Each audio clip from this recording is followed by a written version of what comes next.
to the APCSS CTGo podcast. My name is Sam Mullins, and today we're going to be talking about right-wing terrorism. We're joined today by a very special guest, recently retired FBI special agent and now principal consultant at FedSquare Consulting, Tom O'Connor. Tom, welcome to the show. Hey, Sam. Thank you very much for having me. I really appreciate it. No, it's great to have you. Before we get into the conversation about terrorism, I want to give people a few of your career highlights, just so everybody appreciates, the depth of your experience and understands why we're so excited to talk to you today. So, Tom, throughout your career, you've specialized in post-blast crime scene analysis and investigation.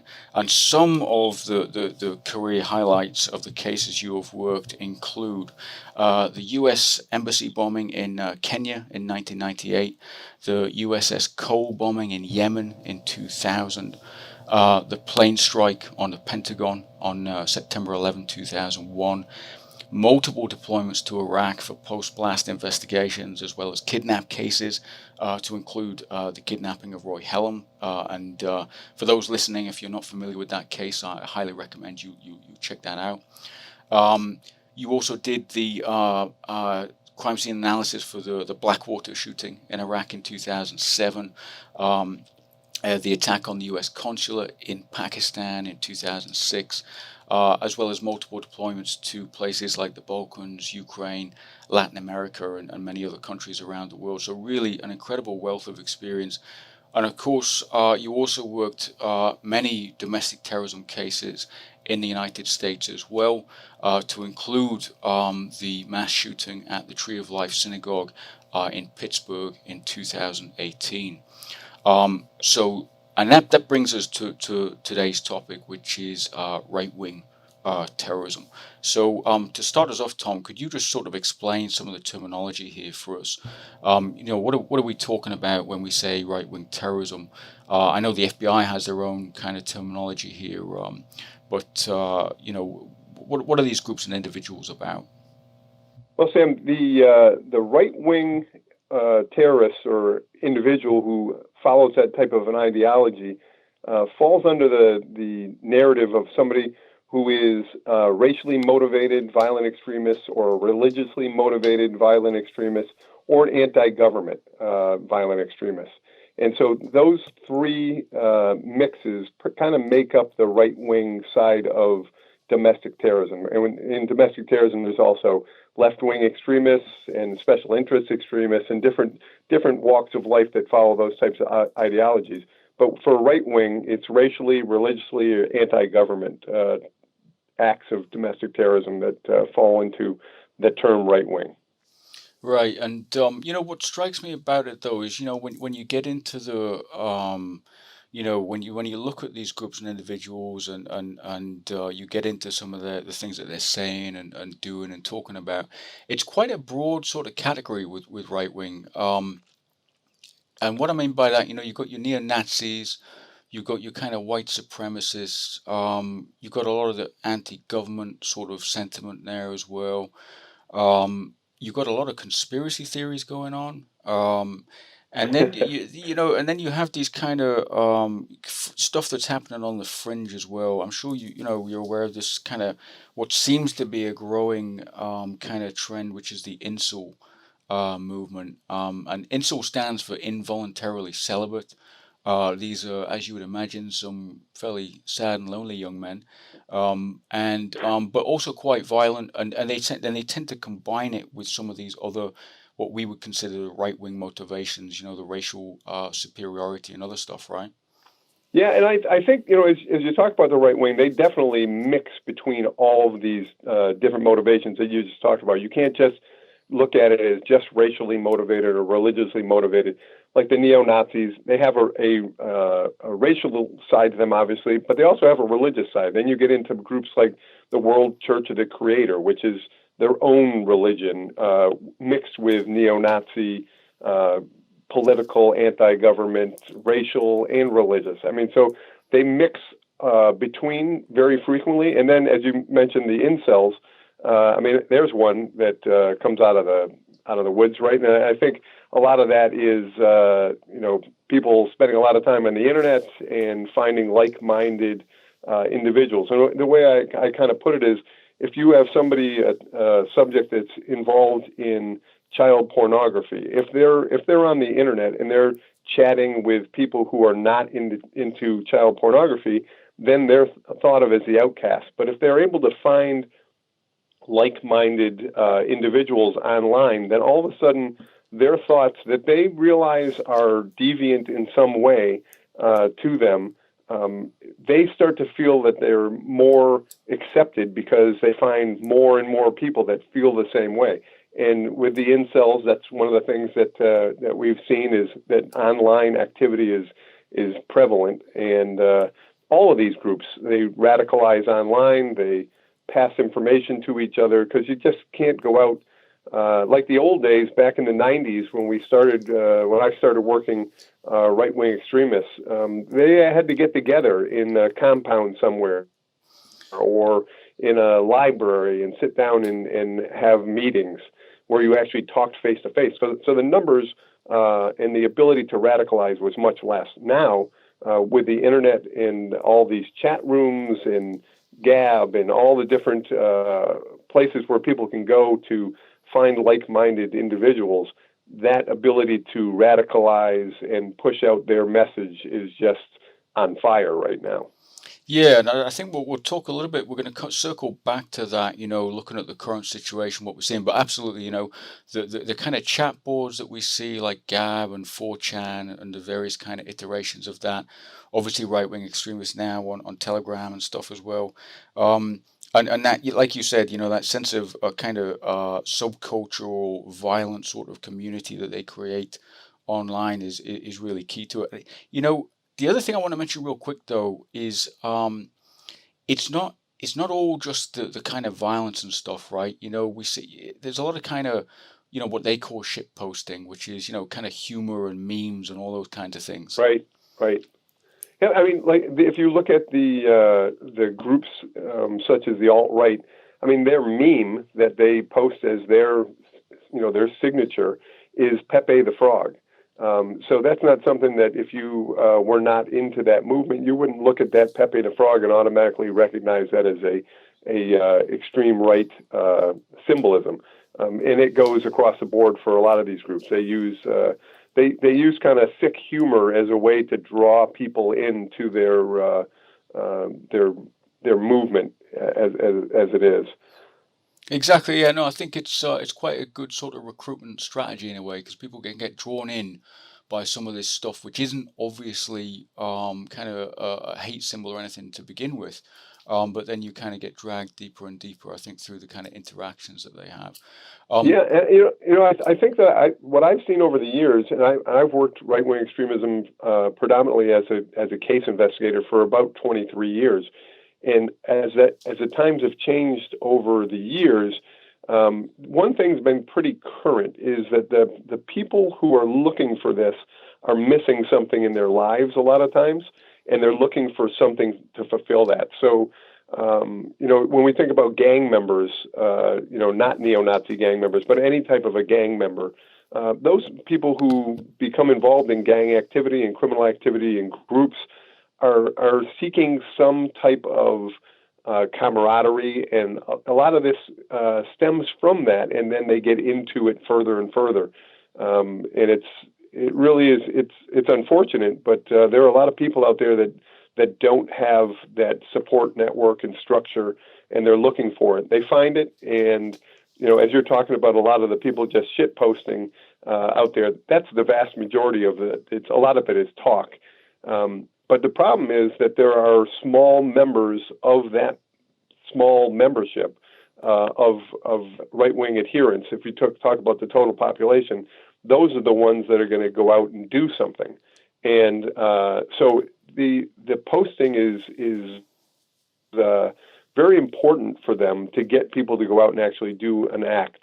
So it's any of this stuff should be taken seriously. But as we've seen over the past several years, the right-wing ideology has grown exponentially, and with that comes the number of people who will actually go out and cause a violent action against a group, an individual, or a location.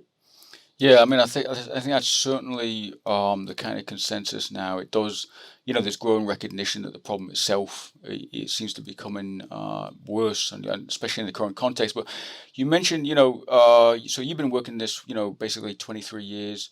That goes back almost as far as the Oklahoma bombing in the United States. So I'm curious to know, how did you kind of first get involved in investigating this type of activity? And what were the kind of right-wing cases that you've seen and worked over the years? Yeah, it's interesting to me that I was a police officer for 15 years prior to coming into the FBI in 1997, and I worked my first case related to right-wing extremism as a detective. And there was a young man who put himself in the category of a hippie, and he was unlike the right-wing guys that ended up attacking him, and that's why they attacked him, because he was different. And they literally beat him close to death, and then took a boiling pot of noodles from the kitchen stove and poured it on him, causing some of the worst burns I've ever seen in my career. And this was really the first case that I worked where I kind of got involved in, the right-wing ideology. Why did these guys do this violent criminal action? And, we didn't have a lot of it. This is up in Massachusetts. We didn't have a lot of it at the time. And it just really caused interest. And when I joined the FBI, I was assigned initially to the Joint Terrorism Task Force in the Washington field office. And back in 97, the task forces were built where we worked both international and domestic terrorism on the same task force, same squad. And because of my involvement with the right wing, and that was a possibility of working, I went towards that. And then we started, in the 90s, we were working groups like the National Alliance and individuals from the National Alliance that were doing violent actions. And the World Church of the Creator, as I had mentioned, Aryan Nations, some of the larger groups that had very, very charismatic leadership, right? You had Matt Hale, who was in charge of the World Church of the Creator. You had Pastor Butler, who was in charge of the Aryan Nations, and William Pierce, who was in charge of the National Alliance. Those guys were not stupid, and they could stand up and rally their forces, and they were really doing it to raise money for their own coffers. But they were bringing people into this right-wing movement in good numbers, and some of those would go out and cause violent actions towards minorities and Jewish people in general was the two categories that they would do attacks on. And so I stayed with that after 9/11, and a lot of the cases you mentioned, I worked as a member of the evidence response team, which is a team that goes out and works bombings and shootings. But as I said, my main criminal investigative efforts were towards right-wing extremism. And so I stayed with it after 9/11. They were splitting up squads more towards international terrorism, obviously, because of the attacks on 9/11. And they formed a smaller domestic terrorism group, and I decided I wanted to stay there and work the stuff. I didn't want to take my eye off the ball, so to say, right? And over the years, I stayed working that with, the importance in working these cases is getting people within those movements to cooperate with you. So having a good informant base and having them be able to tell you when things are going to happen is so important. And I found that fascinating, just meeting with and working with people who were adherents to this, but then have come over to assist law enforcement. And everybody within the movement knows that if they get caught, a lot of it is going to be from informants. And so I stayed with that and worked it for those number of years, and saw the changes over the years from big groups to going underground. Where when President Obama, the first African American president, was elected to be president of the United States, I personally thought that the right wing was going to explode, and they did just the opposite. They went underground because they really felt that they were going to be watched much harder. And now we're seeing the numbers rise up again after that. And a lot of that has to do with perceptions of these people that their white brethren has been kept down for those 8 years of the Obama administration, and they didn't benefit financially, they didn't benefit education, all these things, and it really comes down to people who have they feel like they've been penalized by the government, and that's where this stuff starts to really hold roots and become what it is today. Yeah, I think there's this kind of real sense of persecution, right? I mean, yeah, that's exactly it. Yeah. But which I think is kind of really key to driving people towards a feeling almost of desperation and violence as well. But it's interesting to hear you talk about this, because obviously this goes back many years, and you mentioned not wanting to take your eye off the ball of this particular problem, and I think in the current context, there's a lot of conversation now about not just the United States, but in many countries, the law enforcement are basically sort of accused of having taken their eye off the ball and sort of ignored these problems. But obviously, you have been investigating and prosecuting these individuals all these years. What were the sort of, but it's not been for terrorism though, right? So what were the types of prosecution? What were the crimes that these guys are getting committed for? Yeah, so I mean, that's something that I am strongly involved in, is the DT laws. So domestic terrorism squads currently, and for the entire time I worked, and we worked cases which met the narrative of the definition of domestic terrorism. So you had to have an ideology. It couldn't just be a crime and you're a neo-Nazi. You had to be fulfilling that movement's ideology in the crime, right? So very specific and very detailed. And the reason for that is the First Amendment falls into play with a lot of these groups. All these groups. When it's not illegal to be a member of the Ku Klux Klan in the United States, it's not illegal to be a member of the Aryan Nations. It is illegal to commit criminal acts to forward that movement. That falls under the definition of domestic terrorism. Mm-hmm. Now, when you go to charge somebody under the definition of domestic terrorism, there is no charge of domestic terrorism.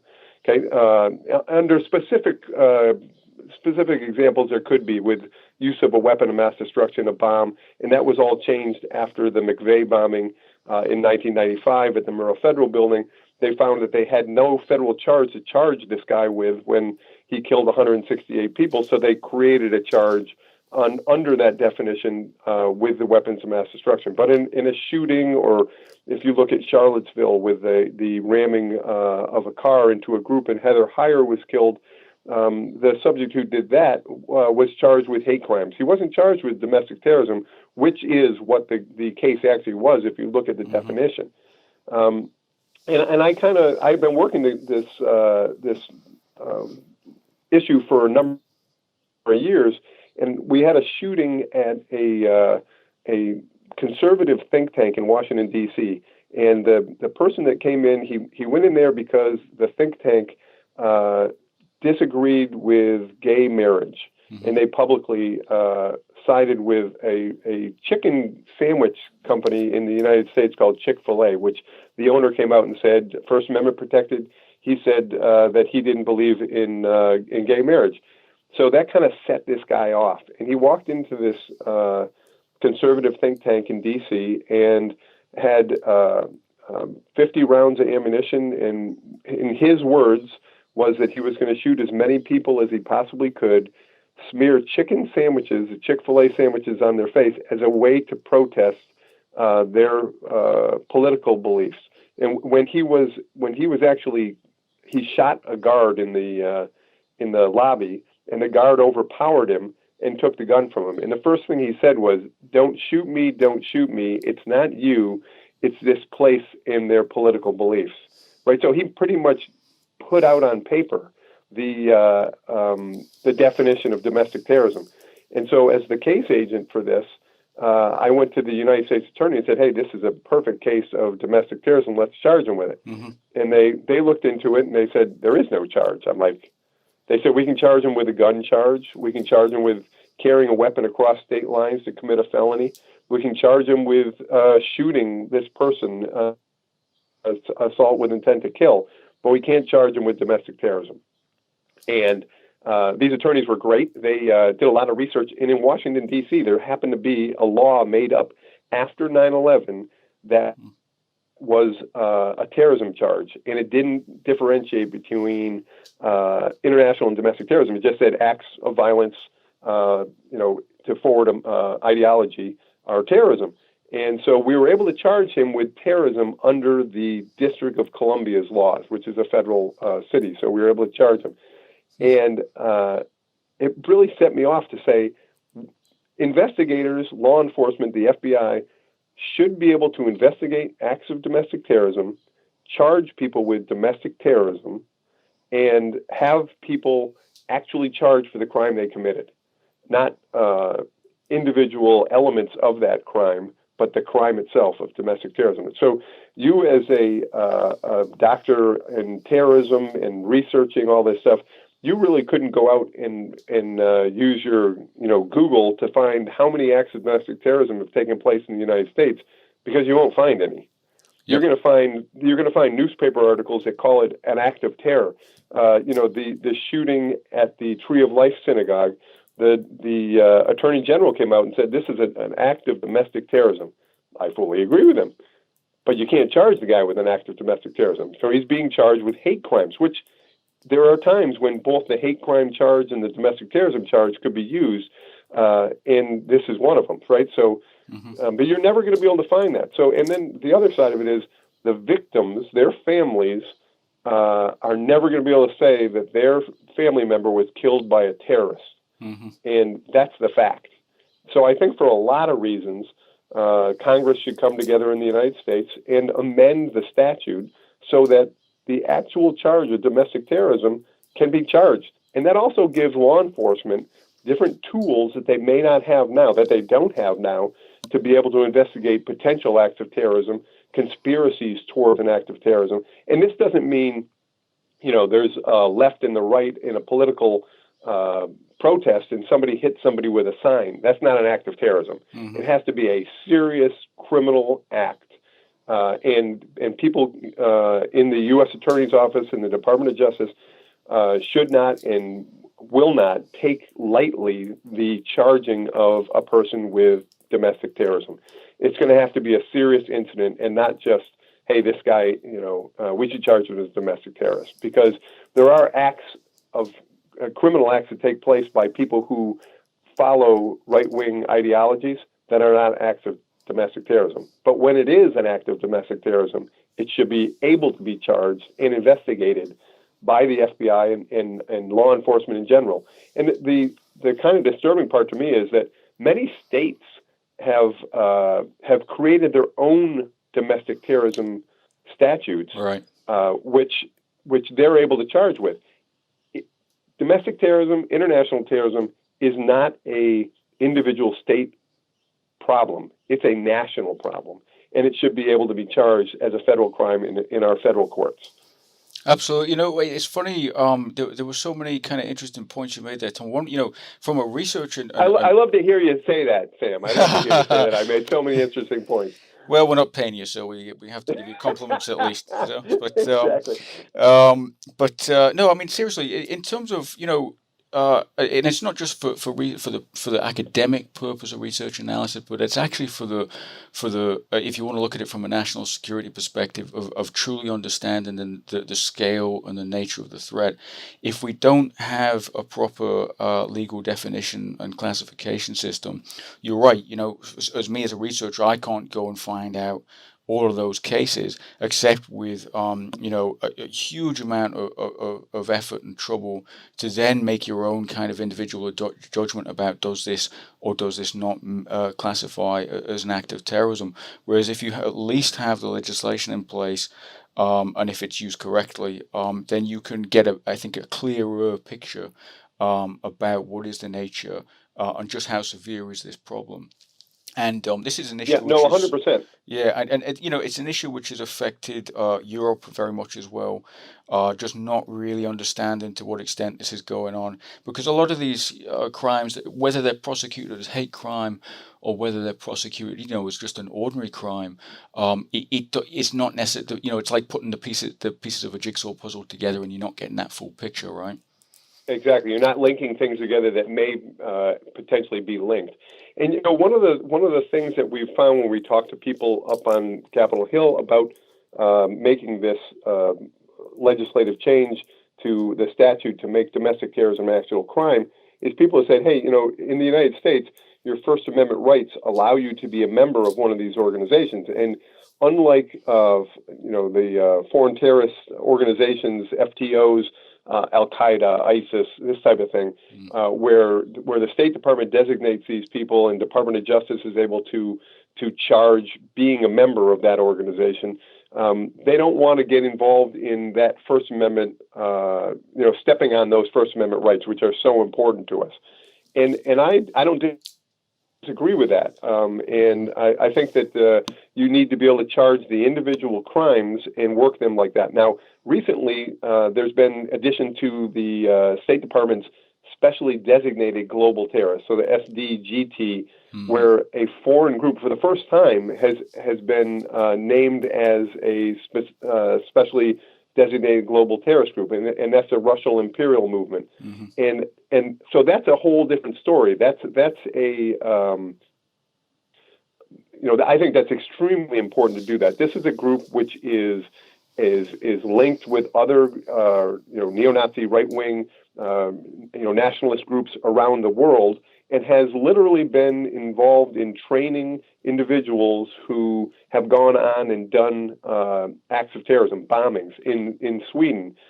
Two guys in 2016 went for training in St. Petersburg at a RIM facility, at a RIM training camp. Yep. And they returned to Sweden and conducted several bombings aimed at migrant centers in Sweden.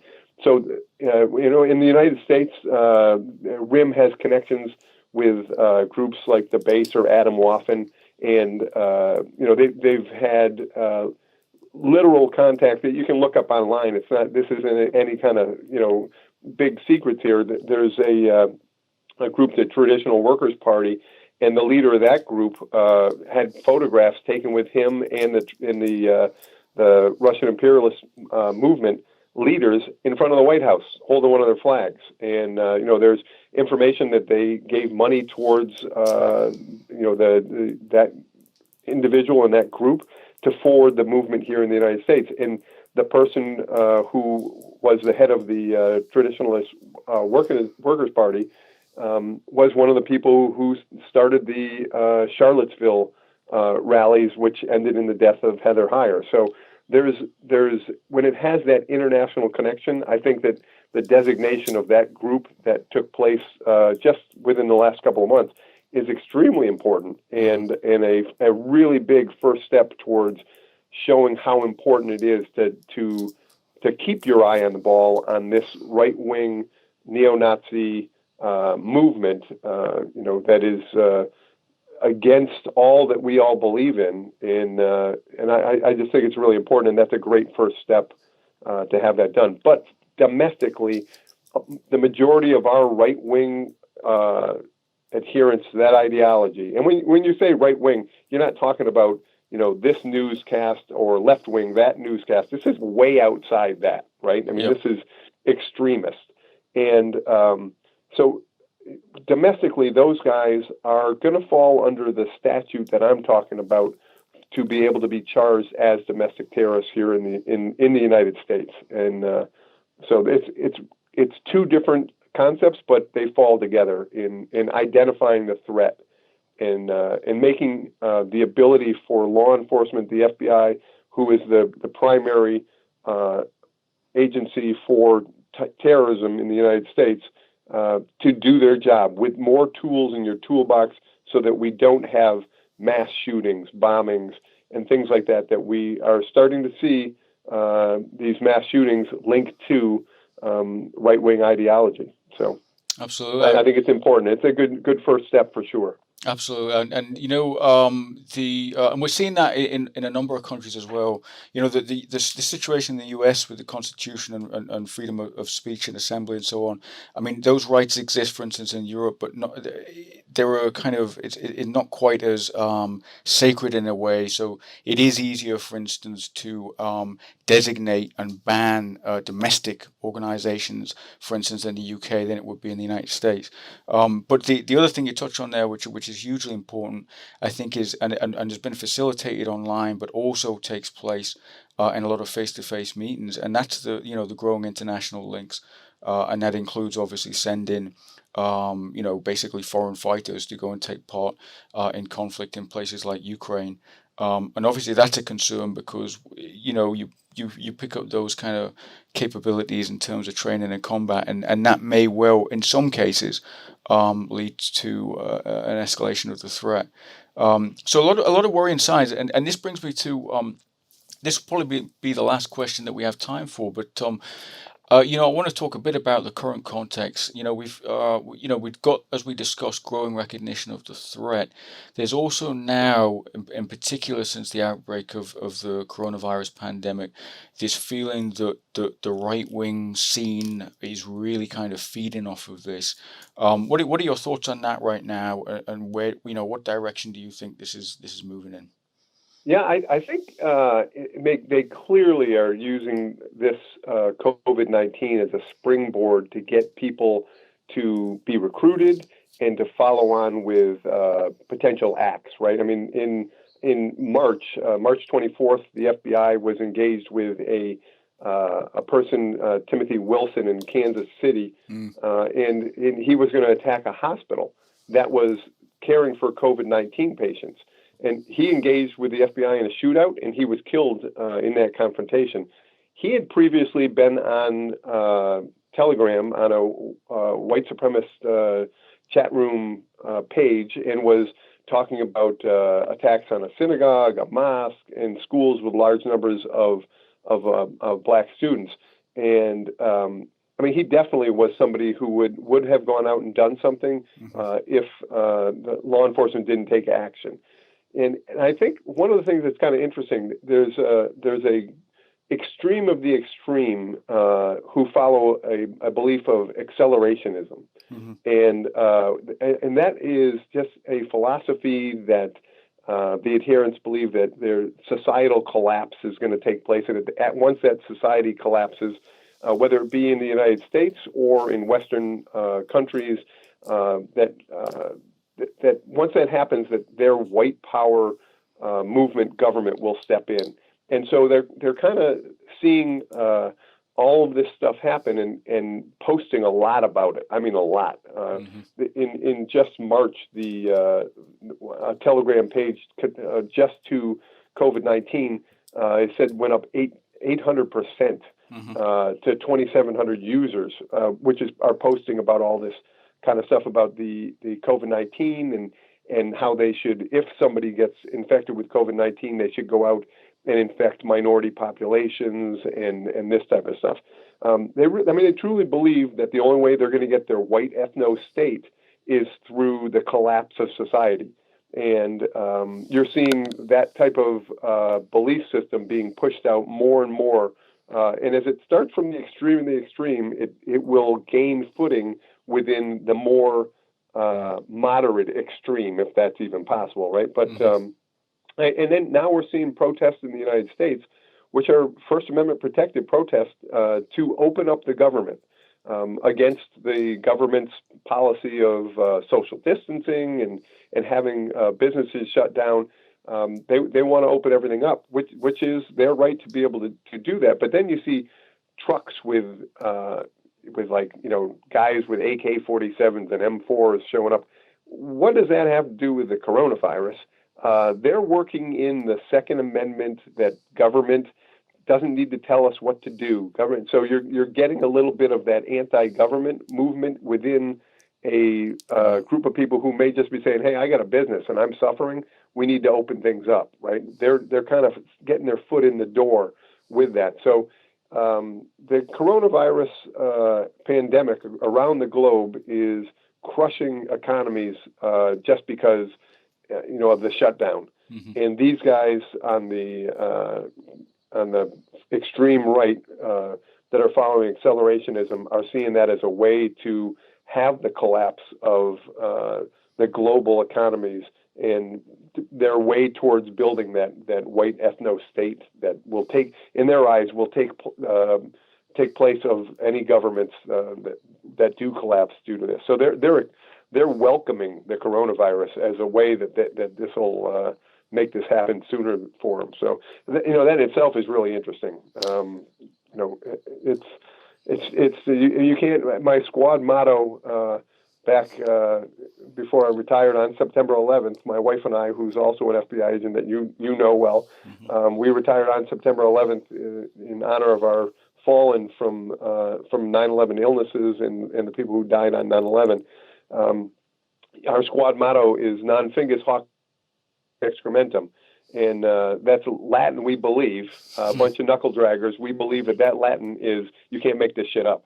And that really is the truth. The world is going through one of the hardest times it has in history, and these guys are capitalizing on that to move their movement further and gain adherence to their movement. And within that is the potential for people like Wilson in Kansas City to go out and do attacks.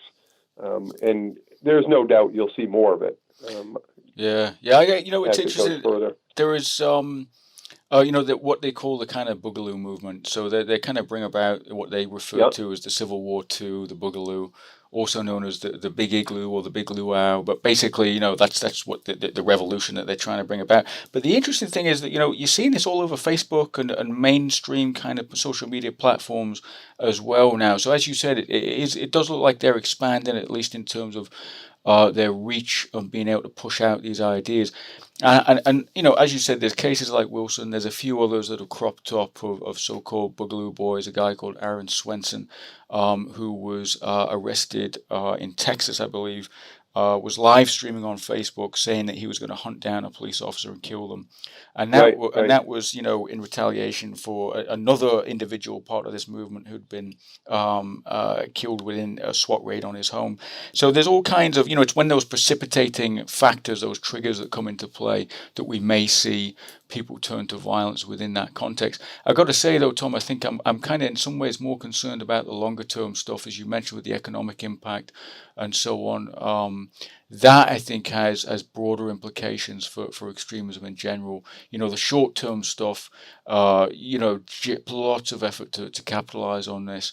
But fortunately, I think what we are seeing still is, despite all the concerns about resources being diverted away from counterterrorism, the vast majority of these guys are still being effectively identified and locked up where appropriate.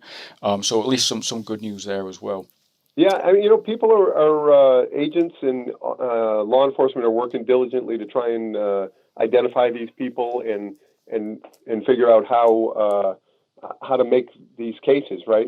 But unfortunately, as people are in lockdown, they're sitting in their houses on their computers, and they're spending more time online than they ever could. It's not just the guy in his mother's basement, the incel who can't get out of his house and go have a normal life. It's everybody sitting in their houses online. So the conspiracy theories, all that stuff is being seen by a larger population than it may have been 2 months ago. Right, exactly. And that's going to cause issues. And I agree 100% with you. The long-term effects of the economy and the issues and how long will it take for the economy to bounce back are things that have been the economy and people feeling like they've been assaulted by the other. Is the normal stuff that people get involved in, domestic and international terrorism. And this is just accelerating all of those belief systems because of that, right? So it's going to be very interesting fallout from the COVID-19 that is something that's outside of the illness portion of it. Exactly right. I mean, I really wanted to finish on an optimistic note, Tom, but you've put a pin in that. So You know me, Sam. yeah, Always, yeah, always a shiny side. I appreciate that. Absolutely. That's what 30 years of law enforcement does to you, right? But Exactly. so listen, we're out of time, unfortunately. Tom, thank you for joining us. No, I Um, appreciate it, Sam. You guys do a great job out there in Hawaii. I wish I could have been there to sit next to you in Hawaii to do this, but it's good talking to you on the phone. Absolutely, yeah. We're going to have to speak to you again, and Gene, and hopefully get you involved in the programs when we start back up. Um, to everybody listening, thank you for taking the time out of your day to listen to this. We really want to know your thoughts. Give us a feedback. Give us your ideas and comments on this issue of right-wing terrorism, and feed any questions to us as well. We've got the usual email address, ctgo@dkiapcss.net, or please just leave the comments in the Facebook page. So thank you, mahalo, stay safe, and we'll see you next time.